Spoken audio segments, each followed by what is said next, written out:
est là.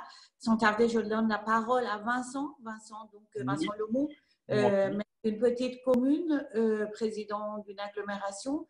Et quelle est donc la place des communes, des petites communes, notamment dans un département où il n'y a pas de métropole, et quel serait le meilleur schéma pour mieux comprendre les citoyens de ces petites communes? Merci Vincent, c'est à toi. Bien, tu m'entends? Vous m'entendez tous? Oui. C'est bon. Bien, bonjour à toutes et à tous. Et il me revient donc de parler plus précisément du fameux couple local, du bloc local, le couple commune et EPCI.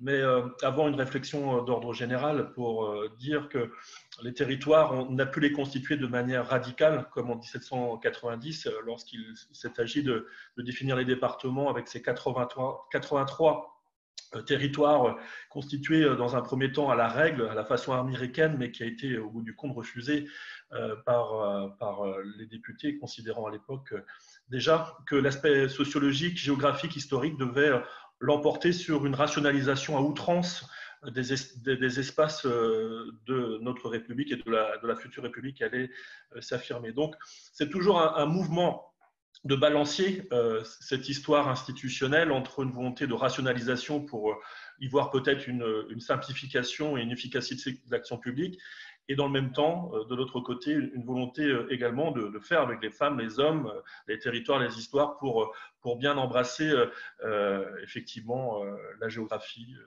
la sociologie d'un territoire ou d'un secteur de notre France. Donc, c'est pour ça qu'il est important pour nous de se poser aujourd'hui les bonnes réflexions dans un territoire un territoire péninsulaire comme la Bretagne et se dire effectivement quelle est la meilleure organisation institutionnelle à mettre en œuvre au regard des outils qui nous sont en notre possession et comme disait Nathalie à l'instant, avec ces outils qui pourraient venir dans cette loi 3D qui pourrait pourtant être d'abord une simple organisation de demande suite à des courses faites par telle ou telle collectivité qui souhaiterait avoir plus de compétences ou plus de pouvoir de police, etc. Donc, l'enjeu aujourd'hui est important pour pouvoir ainsi donner les moyens à la Bretagne et à nos territoires d'avancer pour l'avenir. Je resituerai le point de départ de mon propos sur la loi sur la réforme territoriale de 2010, la loi Sarkozy, la loi MAPTAM et la loi NOTRe. La loi de 1982 qui avait été sur la décentralisation de Gaston Defferre avait mis en place une révolution tranquille qui a fait son œuvre ainsi en donnant plus de pouvoir dans le cadre d'une décentralisation aux pouvoirs locaux. Cependant, pour voir vraiment apparaître la constitution d'un pouvoir local digne de ce nom, il a fallu quand même attendre la loi Joxe et la loi de 92, qui a donné quand même un point de départ important à l'intercommunalité et construit ainsi des intercommunalités qui allaient pouvoir durablement organiser des missions de service public, organiser des politiques publiques sur nos territoires ruraux notamment. Et c'est là où la Bretagne se singularise déjà, lorsqu'on voit apparaître la première communauté de communes de France se faire en Bretagne et avec un emballement dans les territoires bretons pour instituer des comités de communes qui étaient d'une taille somme toute modeste. On était à 6-7 communes se regroupant en fin d'une intercommunalité sur la base en général des anciens cantons avant la réforme du conseil départemental. Et effectivement, on avait plutôt des comités de communes, lieu de vie, lieu social, lieu de loisirs, lieu de plaisir, plus qu'on a vu et plus forcément ce qu'on a vu apparaître ensuite dans les lois de 2010 et 2014 et 2015 où on a mis véritablement en place des outils de mutualisation au titre des EPCI, des comités d'agglomération, comités de communes et métropoles, qui allaient aller plus sur un mode de fonctionnement de collectivité locale, territoriale, plus que sur un mode de mutualisation et de coopération. Et c'est là où il y a une évolution entre, notamment pour les territoires ruraux, une évolution pour les communes qui se retrouvaient bien dans un espace plutôt resserré, où l'on se connaissait, où l'humain était plus fort que la technique et l'administration. Et on est passé à un modèle, avec notamment la loi NOTRe, un modèle où on a demandé de l'efficacité, de l'efficience et de faire un certain nombre de choses dans l'intercommunalité qui n'étaient pas pour autant dans le creuset de départ, c'est-à-dire cette mutualisation, cette entente entre les communes.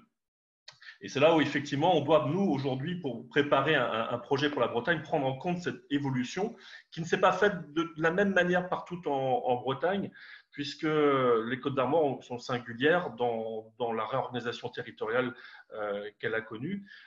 On est passé d'une trentaine d'intercommunalités à 8 intercommunalités, dont 5 communautés d'agglomération, et une 6e qui pourrait l'être dans sa formulation actuelle, même si la loi ne le permet pas. Donc, on est passé d'un territoire très rural, le plus rural de Bretagne, le plus étendu, avec des petites communes, sans doute, de Bretagne en termes de densité. On est passé d'un département de communauté de communes à un département d'agglomération, somme toute sans avoir effectivement de métropole, mais en caractérisant notre territoire d'agglomération, alors que lorsqu'on connaît bien ce département, on voit où se situent les pôles urbains, et les pôles urbains restent toujours, malgré tout, modestes au regard de Brest, et de Rennes et de Nantes. Donc, cette loi NOTRe a été vraiment spectaculaire dans notre département, et elle doit être aujourd'hui digérée. On est en phase de passer à l'élection dans quelques jours, au mois de juillet, des nouvelles présidences d'intercommunalité. Et on voit effectivement aujourd'hui la tâche à accomplir lorsqu'on rentre dans une agglomération comme Guingamp-Paimpol. L'on est à 57 communes, 88 habitants, et on va des portes de Carhaix en centre-Bretagne jusqu'à la mer, jusqu'à Bréa. Donc, pour vous dire que dès lors qu'on dit cela, on est sur les questions majeures de développement économique, de développement territorial, d'aménagement du territoire, sur des aspects maritimes, des enjeux agricoles, des enjeux environnementaux. Et nous sommes véritablement donc face à une complexité qui s'est mise vraiment en place. Alors, je vais accélérer cette dernière partie parce que je crois que c'est plus la question des problèmes et des problématiques qui se posent à nous qui compte aujourd'hui. Et de l'exemple de Pouilly-du-Trieux où je suis maire, 1100 habitants, de l'agglomération où je suis président, environ 80 000, 75 000, 80 000 habitants, en fonction DGF ou pas DGF. Donc, on est sur des sujets qui sont aujourd'hui dignes de la clause générale de compétence. On traite dans une agglomération des sujets qui devraient normalement, par rapport à la loi NOTRe et à la loi MAPTAM, être réglés, tranchés dans la clarté des chefs de fila. Or, les intercos se retrouvent à la croisée de tous les chemins. Et c'est là du couple, que je disais tout à l'heure, du couple commune-interco, on est passé à une structure, un organisme intercommunal hybride qui, en fonction des territoires, en fonction des histoires, en fonction des femmes et des hommes qui l'ont construite, on peut avoir des intercommunalités multiformes. Cependant, il y a de plus en plus de pression sur les intercommunalités pour faire des missions qui, me semble-t-il, auraient pu être bien clarifiées par la loi, mais cela n'est pas le cas. Donc, il faut vraiment prendre en compte ce sujet. Donc, le sujet des solidarités territoriales aujourd'hui, les EPCI sont toujours la caisse à outils des communes, avec les mutualisations, l'ingénierie, les services communs. Et on fait ce travail-là, c'est d'abord notre première mission. Cependant, il y a d'autres sujets qui viennent sur la table. Quand on parle des solidarités sociales, aujourd'hui, de nombreuses intercommunalités, agglomérations et comités de communes des Côtes-d'Armor agissent au travers d'un CIAS pour mettre en place des services à domicile, des services infirmiers, pour mettre des EHPAD, pour faire de la santé en lien avec les hôpitaux, puisque moi, je suis normalement aussi président par délégation du centre hospitalier de Guingamp, c'est Annie Bérou qui préside pour le compte de l'agglomération. Donc, on voit le conseil de surveillance. Donc, on voit qu'on est sur des sujets qui, de prime abord, n'auraient pas dû être dans la caisse à outils de l'Interco. Il y a un autre sujet, c'est la question du développement et de l'aménagement du territoire. Nous sommes là aussi en relation étroite avec la région. Il n'y a pas une semaine sans qu'on ait un courrier du président, d'un vice-président de la région pour nous parler des politiques stratégiques de la région, au titre du haut débit, au titre de la façade maritime, au titre de la biodiversité, de l'eau, de l'environnement. Et enfin, on est aussi un trousseau de clés pour la région, parce que la région arrive à trouver de la proximité dans ses politiques publiques au travers des intercommunalités. Et d'ailleurs, Loïc sait d'ailleurs très bien le faire. Et enfin, l'État, je rejoins Nathalie, l'État qui s'est départi d'un certain nombre de ses missions, ben, l'État se retrouve très bien à transférer un certain nombre de politiques régaliennes vers les intercos, alors que nous n'avons même pas le pouvoir de police en tant que président sur un certain nombre de sujets, par exemple sur l'eau, je devrais quasiment avoir le pouvoir de police de l'eau sur un certain nombre de sujets, au lieu et place du maire, voire même du préfet, parce que c'est nous qui investissons le plus sur les politiques de l'eau. Or, l'État, lui, vient nous rappeler à l'ordre des manquements sur, par exemple, des sujets des gens du voyage et sur, à l'instant, je disais, sur les politiques de l'eau. Alors, il reste donc à travailler les questions au niveau breton. Je pense que les EPCI aujourd'hui en Bretagne n'ont plus le rôle d'établissement public de coopération intercommunale. On est certes dans le soutien aux communes, mais on apparaît de plus en plus comme un véritable conseil territorial dans nos territoires et qui s'apparente de plus en plus à l'article 72 de la Constitution, qui donne effectivement la commune, le département et la région comme les collectivités territoriales de la République. Or, les intercos doivent aujourd'hui constater qu'elles sont aussi bien dotées en termes de compétences et de missions que les autres collectivités. Il se pose aussi la question de la relation avec le département. Jusqu'où doit-on aller dans la discussion avec le département sur la question sociale et des solidarités territoriales? La nôtre devait normalement le clarifier. Aujourd'hui, on fait de l'ingénierie, on fait de la solidarité. J'ai mis en place, lorsque j'étais vice-président du département, l'agence départementale d'appui et de conseil aux collectivités. Je vois bien qu'il y a une ambiguïté aujourd'hui. Et enfin, il y a deux sujets. Un sujet sur le pays. Aujourd'hui, que va-t-on faire de ce fameux pays, ce PETR, ce GAL, ce syndicat mixte, selon les endroits, qui sont pour certains territoires de Bretagne importants, mais en Côte d'Armor, on peut s'interroger sur la pertinence de les maintenir. Et au regard de cette question des pays, il se pose la question des conseils de développement. Et là, je rejoins Nathalie. Il faut absolument, à un moment donné, redonner du sens démocratique à notre action publique en Bretagne.